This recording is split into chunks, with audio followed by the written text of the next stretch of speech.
Salut à tous, aujourd'hui on se retrouve pour une petite FAQ, spécialement aujourd'hui je serai tout seul. Bisbiz il était en vacances donc on n'a pas pu tourner ensemble la vidéo cette semaine. Avant de commencer je voulais vous demander si vous étiez intéressé pour pourquoi pas pendant le courant du mois de septembre qu'on fasse un petit live pour voir une première où vous pourriez me poser des questions et ça serait je pense plus simple, je pourrais répondre à beaucoup plus de personnes que par le biais des FAQ. Bien sûr on continuerait de faire des FAQ, mais est-ce que vous êtes intéressé par exemple pour faire des lives ou des lives un petit peu comme sous forme de FAQ, que ce soit je serai tout seul ou avec Bisbiz, enfin on verra tout ça, mais est-ce que vous êtes intéressé? Laissez-moi en commentaire.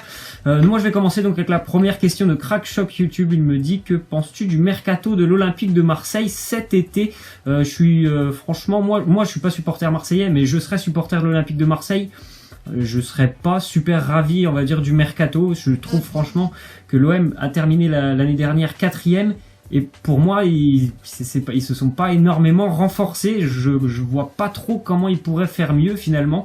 Parce que, bon, mis à part Kevin Strootman, je pense vraiment que l'Olympique de Marseille avait vraiment besoin d'un numéro 9, malgré ce que nous dit Rudy Garcia. Et ils ne l'ont pas trouvé.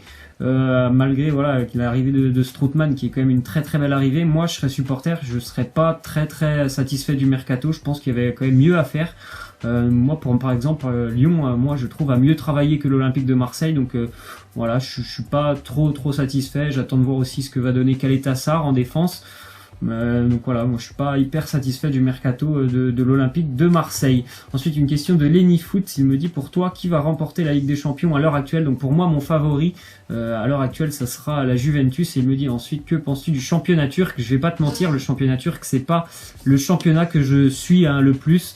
Après je regarde tous les semaines les résultats quand même.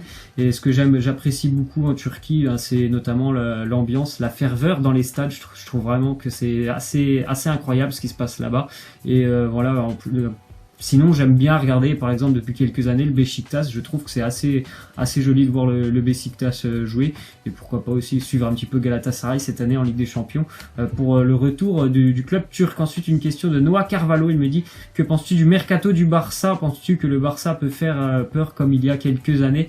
Le mercato du Barça, là je suis quand même assez satisfait. Je trouve qu'ils ont beaucoup mieux renforcé l'équipe que par les années précédentes. Je trouvais qu'ils s'intéressaient surtout au profil offensif les années précédentes. Et là j'ai trouvé que par exemple Moussa Ouagé ou Clément Lenglet, dès lors qu'ils vont jouer, je pense que ça pourrait vraiment être très bien pour le Barça. Donc je trouve que plutôt le mercato il a été plutôt réussi pour moi du côté de Barcelone, même si je pense qu'ils auraient bien aimé pouvoir recruter un numéro 6. Et après le Barça, j'espère que voilà ils vont pouvoir aussi revenir un peu sur la scène européenne le plus loin possible en Ligue des Champions, parce que ces dernières années c'était assez compliqué.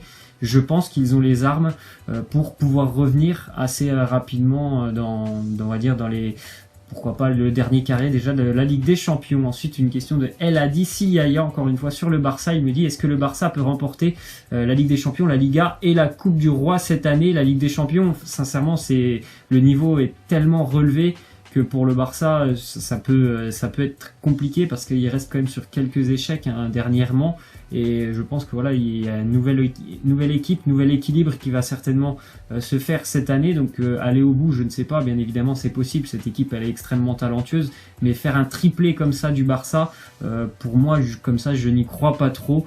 Je les vois surtout être couronnés en Liga et pourquoi pas en Coupe du Roi. En Ligue des Champions j'ai un peu plus de doutes. Ensuite une question de El Feno, il me dit: penses-tu que Fulham peut terminer dans le top 10 de la Première Ligue?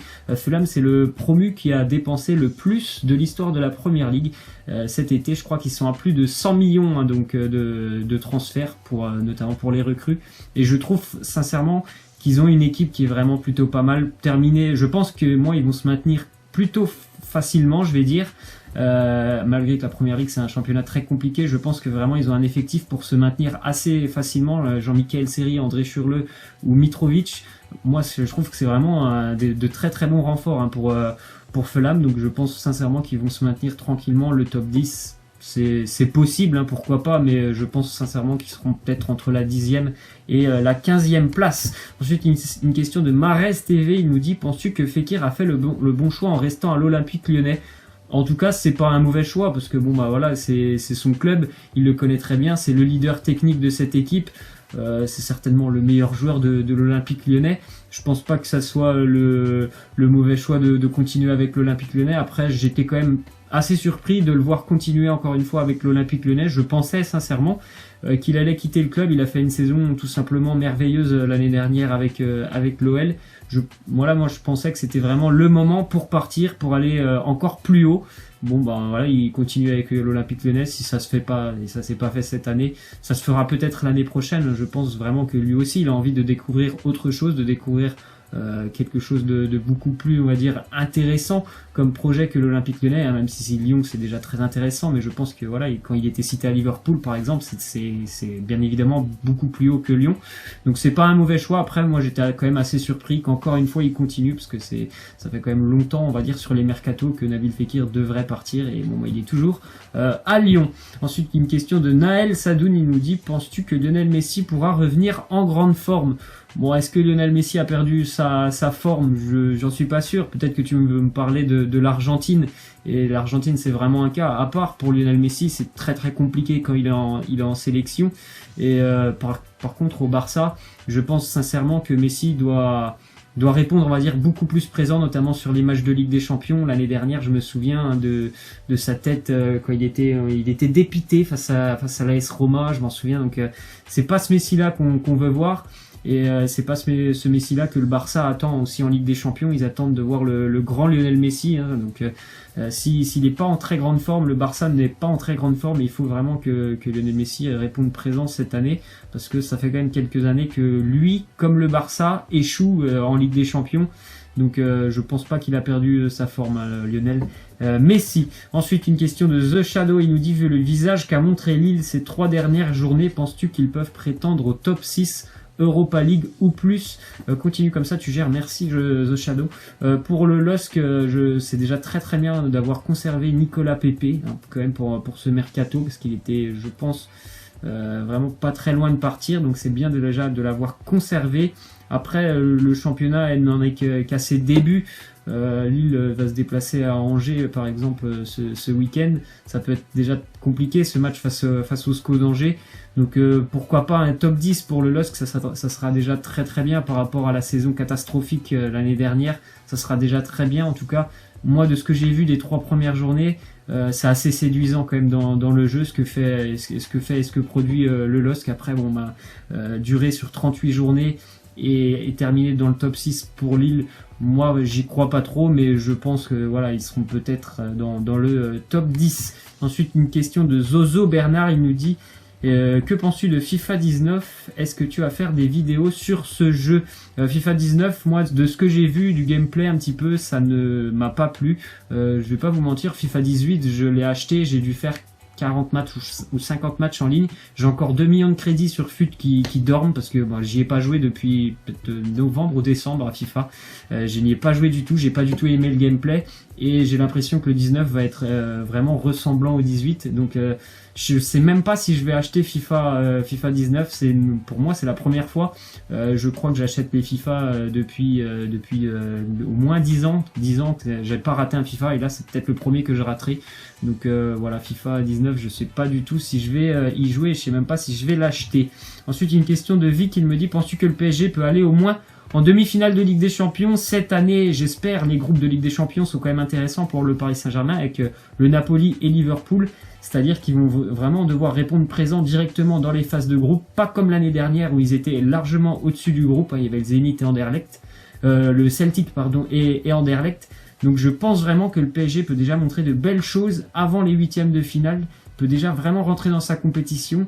Donc j'espère vraiment qu'il y aura une progression pour eux quand même cette année. Ça pourrait être une bonne année, parce que voilà, ils vont rentrer directement dans le vif du sujet. Quand tu attaques directement par Liverpool, faut montrer de l'envie. Et au-delà de ça, le Paris Saint-Germain peut se faire éliminer, mais montrer un autre état d'esprit, par exemple, que ce que l'on a vu l'année dernière face au Real Madrid, où il y avait totalement un manque d'envie. Je pense que franchement le Paris Saint-Germain peut montrer autre chose cette année avec Thomas Tuchel. j'ai l'impression que ça sera mieux. Bon. Ensuite, question de Bakary Camara, il nous dit tu as quel âge et que penses-tu de la blessure de Kingsley Coman? J'ai 23 ans, la blessure de Kingsley Coman, je suis extrêmement déçu pour lui, c'est un de mes joueurs préférés en tant qu'ailier, c'est vraiment un joueur que j'affectionne, Kingsley Coman, je le trouve vraiment énorme ce joueur, par sa vitesse, sa qualité de percussion, ses dribbles. C'est un joueur vraiment que j'apprécie énormément. J'étais déjà très déçu qu'il ne puisse pas être présent à la Coupe du Monde. Et je t'avoue, je regardais la première journée du Bayern et quand je l'ai vu se rouler par terre en pleurs, j'ai tout de suite compris que c'était assez grave. Et voilà, il sera encore éloigné 2 mois ou 3 mois même des terrains. Et Kingsley Coman, c'est assez décevant. Moi, je suis très déçu pour lui. C'est vraiment un joueur que j'aime beaucoup. Ensuite, une question de Pikachu, il nous dit pour toi, qui a fait le meilleur mercato en Ligue 1? Donc j'avais répondu, je pense, un petit peu plus tôt. Je trouve que Lyon a vraiment bien recruté, notamment avec Dembélé, Terrier, Dubois. Je trouve vraiment que c'est plutôt intéressant ce qu'a fait l'Olympique Lyonnais.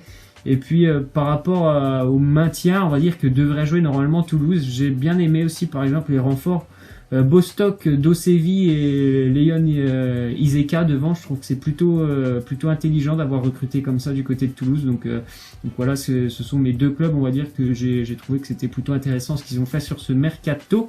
Ensuite, dernière question de Bat, il me dit salut Robinho, pour toi, est-ce que Saint-Etienne peut jouer la course au podium? Continue tes vidéos, c'est génial. En tout cas, depuis que Jean-Louis Gasset est arrivé, Saint-Etienne va beaucoup mieux. On atteste la seconde partie de saison l'année dernière des Verts qui a été incroyable. Ils font un très bon début de saison quand même, les Verts, jusqu'à présent. Ils sont très costauds. Moi, je trouve vraiment que l'année dernière, pourtant, ils avaient beaucoup de retard. Ils sont pas passés loin de l'Europa League. Donc, je pense que Saint-Etienne sera de retour, et je l'espère, de retour en Europa League à la fin de la saison.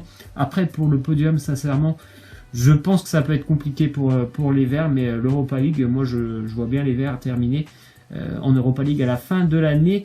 Voilà, c'était la dernière question de cette FAQ. J'espère que ça vous aura plu. Donc n'hésitez pas à lâcher en commentaire si vous voulez qu'on fasse un petit live ou pas. On pourrait tester ça courant du mois de septembre. Voilà, je vous laisse et je vous dis à la prochaine. Ciao!